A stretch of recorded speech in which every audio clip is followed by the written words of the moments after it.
Good morning and good afternoon, or in my case, good night. Thank you for inviting me to speak on this important topic at the EENP Awards 2020. My name is Schenkel. I'm a managing consultant at Guidehouse, the global energy consulting firm. In Guidehouse Energy Sustainability and Infrastructure team, I focus on industrial decarbonization. This means that I support industry, large corporates and governments in understanding what methods and technologies are available to basically decouple industrial activity from their greenhouse gas emissions today, and how to implement or incentivize such technologies. In recent years, a lot of my work focuses on carbon capture, utilization, and storage. In this short presentation, I will attempt to provide an overview of why this increased interest is there in the first place, and what sort of challenges our clients face and what may be expected of CCUS globally and locally here in Singapore.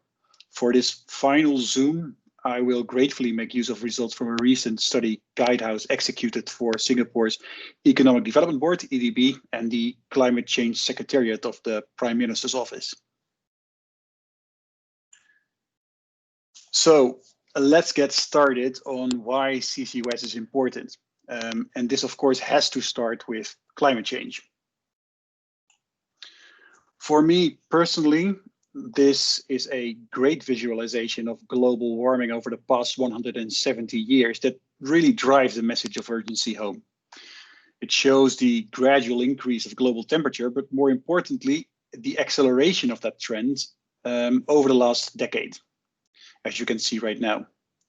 And this is global warming, just one of many aspects around climate change. Notably, there's others like extreme weather events, desertification, biodiversity loss, and just to name a few. On extreme weather, one very recent and striking example to me are the large increases in wildfires over the past few years. This season in California, which is shown here, 5 out of the 6 largest wildfires in the state's history burned simultaneously. And well over 4 million acres have been burned in 2020 to date. So 2020 is the year that is poised to be one of the hottest in human history. But you can also look at it another way. 2020 is also likely to be one of the coolest over the next decades. So this sounds perhaps alarming, but for me, this is also a key motivator to look at everything we have at our disposal to mitigate climate change. And CCUS is a key tool in our toolbox. It is maybe not the prettiest looking tool, but beggars perhaps can no longer be choosers. All the leading 2 degree or less climate scenarios make use of CCUS in one way or another. And there seems almost no feasible scenario without this set of technologies. So let us take a look at where the interest is and what CCUS can and cannot do to decarbonize industry. So I already mentioned this a bit, but interest in CCUS is on the rise globally, and we see a strong uptake of CCUS interest in the public and private sectors. To start, in recent years, we as Guidehouse have executed a lot of work on CCUS for the European, American, and Asian governments. We also consulted for corporates, for public-private partnerships, and dedicated consortia, such as the well-known Portos project in the port of Rotterdam that aim to establish a very large CCUS project. And actually, it is this project that earlier this week was announced to receive a 100 million grant from the European Union. So it is really promising for CCUS in general that this sort of serious money is being allocated to this set of technologies. I already mentioned the scenario work in my previous slide. So many techno-economic analyses that we see and that we do for industries and utilities includes CCUS in one form or another.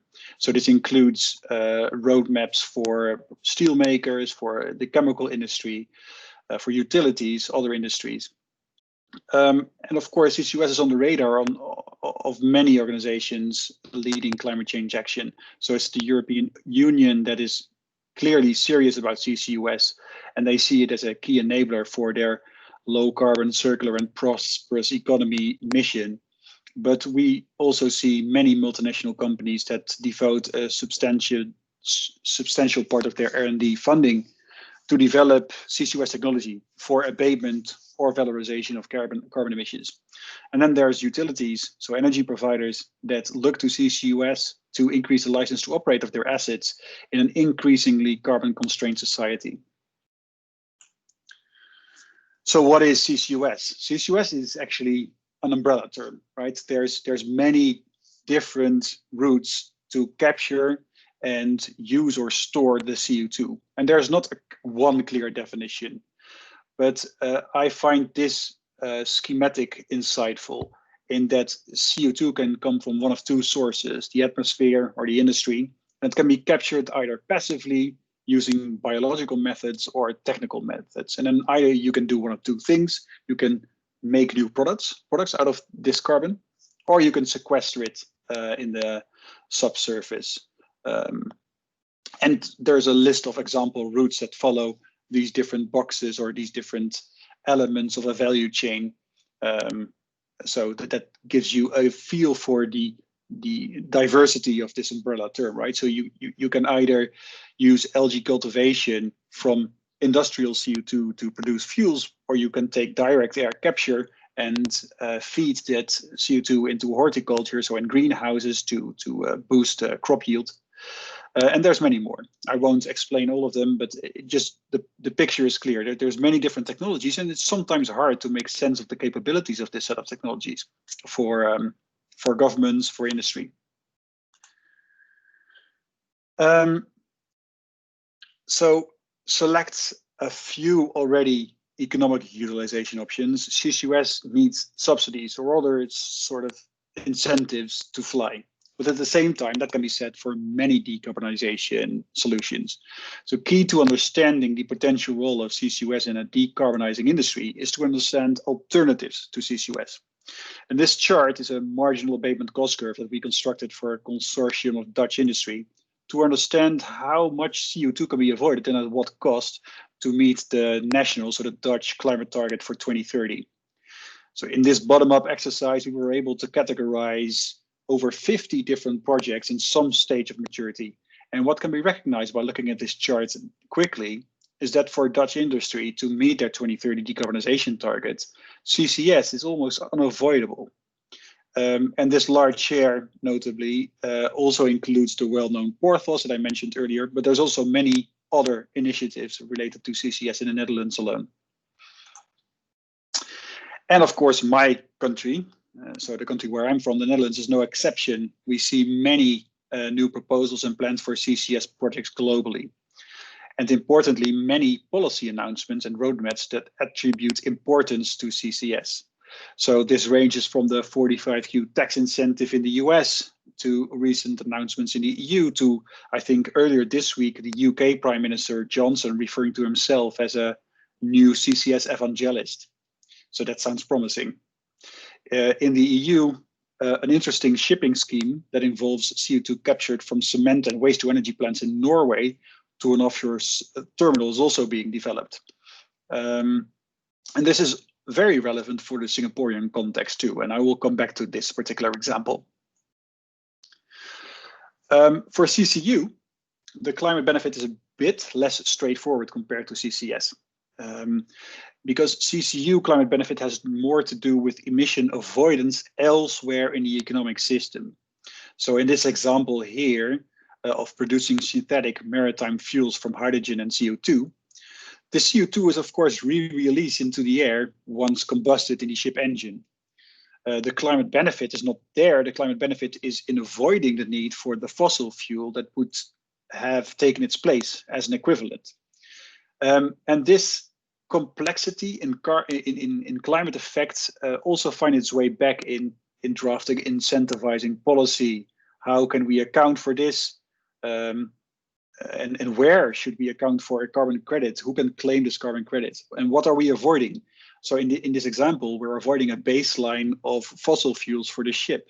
But will that baseline change over time? Are there other low carbon alternatives that could be displaced by the CCU solution? So it's perhaps a bit much to discuss further today, but I just want to note this complexity is there, and it makes it less straightforward to analyze the role for CCU in a decarbonizing landscape. So this brings me to the local context. What did we do to better understand the role for CCUS in Singapore? So let's start with the ultimate ask, right? Guidehouse was retained to explore the role for CCUS in Singapore. And what we set out to do was to evaluate the potential for CCUS pathways that would help the agencies, EDB and NCCS, prioritize their near-term implementation, research and development, and demonstration action. So those were the objectives. And the outputs that we delivered was an update of the CO2 emissions profile of the energy chemical sectors, because that's the basics you need to understand in order to explore the role for CCUS. Then we did an analysis of the abatement potential and cost for selected, so key CCUS technologies that are relevant in a local context. We then developed marginal abatement cost curves to allow a direct comparison between those options under equal terms. And then identify technical and commercial barriers for the implementation and enablers for the recommended technologies. So these are the basics, right? We looked at the annual emissions associated with the energy and chemical sectors in Singapore. And what is striking is that power generation represents almost or a little over half of total annual emissions of these two sectors. And this is important because the flue gas properties are different for these different sectors. And flue gas properties are key in understanding the requirements on carbon capture and therefore the cost of carbon capture. So what we did is we sought to understand the total estimated cost related to capturing and concentrating the carbon related or associated with those point sources of emissions, right? So we studied the industrial and power sectors and then looked at what are the typical CO2 concentrations of those flue gases, because that is a key factor in understanding the total capture cost. There's many more factors, but from a very high level, CO2 concentration is a key lever to understand total capture cost. And we happily made use of existing literature on this fact to construct this marginal abatement cost curve that is shown on the left-hand side that informs capture and concentration costs. So you can see that for power, capture costs are around $100 per ton of CO2 captured, but there's smaller or there's cheaper sources too. So a small portion of emissions, roughly 1.6 megatons annually, can be captured at a cost below $50 per ton. So now that we've, at least in a model, captured this CO2, what can we do with it, right? And Singapore is unique in the sense that there is no domestic significant geological storage potential, at least that we know of today. But we've looked regionally, done a literature research on the regional available storage potential and found that it is large. It's in the order of 85 gigatons when we combine Thailand, Indonesia, Vietnam, Malaysia, and the Philippines. So there is regional storage potential in abundance, but the question, of course, is how can we get there? And this is where this example of the Northern Lights project of Norway comes in. So here we already see far advanced plans to capture and concentrate CO2, actually liquefy CO2 and ship it to offshore subsurface sequestration sites or offshore terminals.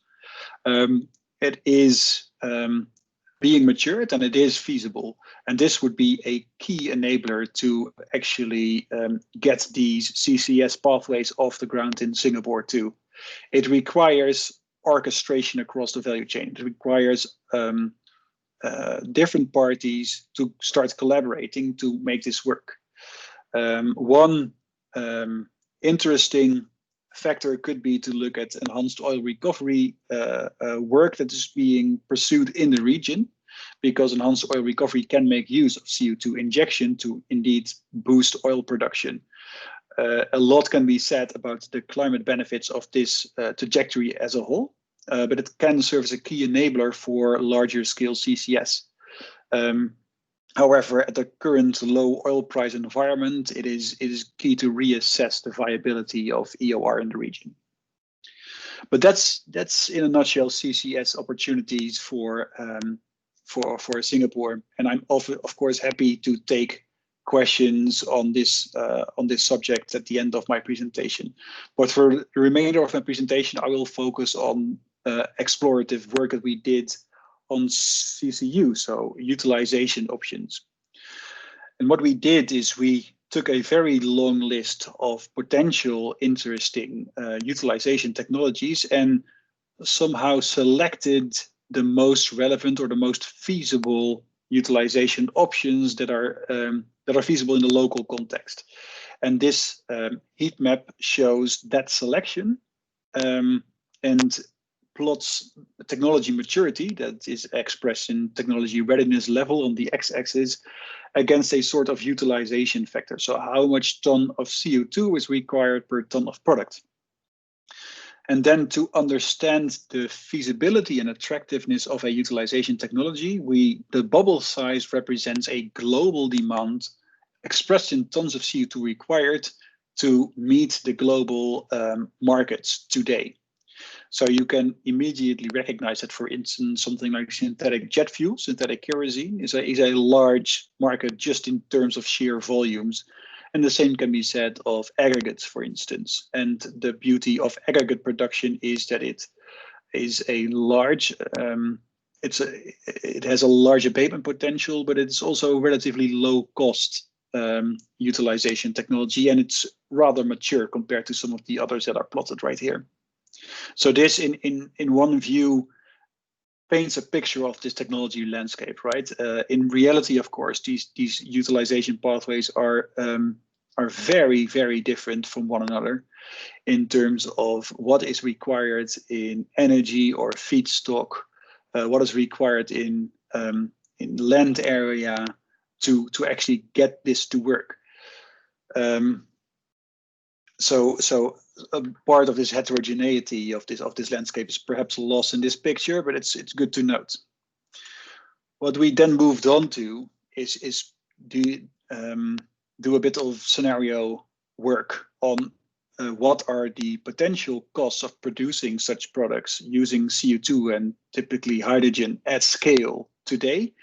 And if we then look in the farther future, what can that look like in terms of cost and in terms of feasibility? And we looked at different scenarios. So what is plotted here is a scenario that we coined the enhanced decarbonization scenario and a more aggressive long-term decarbonization scenario. And by aggressive, I mean the underlying assumptions on the costs of feedstocks like hydrogen or energy are lower, and that renders these technologies and these conversions also lower cost. And here we can express the production of these technologies in abatement, so US dollars per ton of CO2. And this shows that a lot of cost reduction is feasible or possible depending on the cost of feedstocks and energy, for instance, but they still can remain quite expensive. So the example that is shown here, synthetic methanol, in the most optimistic scenario used, we can see that ultimately it can be around $340 per ton of CO2 by 2050. This, of course, is done by high-level modeling, and if you would like to understand more about the underlying assumptions for instance, hydrogen or energy, I'm sure that we can discuss with EDB or NCCS if we can have a further discussion on that. The problem, of course, is that there's a cost attributed to this technology, and then there's competition, because is this then the best use of hydrogen in the first instance, right? If there is low-cost hydrogen available in Singapore, what is the, let's call it the merit order of abatement or merit order in terms of sheer economics for that hydrogen to make best use of it? So then there's the direct use in existing chemical and refining clusters, because there's already clearly a hydrogen demand in those clusters. Then there's potentially hydrogen for transport or in producing higher value chemicals. And there's markets abroad that will likely compete for domestic hydrogen use too. So there's an opportunity here to prioritize and focus government stimulus for the best use of low carbon hydrogen, and in that way ensure a strong and resilient energy and chemical sector. And that leads me to the concluding remarks. So after this study, we've concluded that, well, one, for CCU technologies, further cost reductions are required, and those are related to hydrogen feedstock, importantly, but they also require a level playing field with incumbent production routes. For the lower TRL technologies, technology breakthroughs are required to scale and improve efficiency. And with efficiency, we mean cost, but we also mean, for instance, in selected chemical routes, the increased selectivity towards certain desired output products. So specific earmarked funding and RD&D support can help scale those technologies and boost this efficiency. The beauty, of course, is that the Singapore companies and universities have an excellent RD&D track record, and those capabilities can really help drive CCUS further. So in that sense, Singapore is in a very good place to make their mark on CCUS technology space. That was all that I have to say. I'm very happy to hear any questions, feedback, or remark from your sides, and I'll leave it at that. Thank you very much.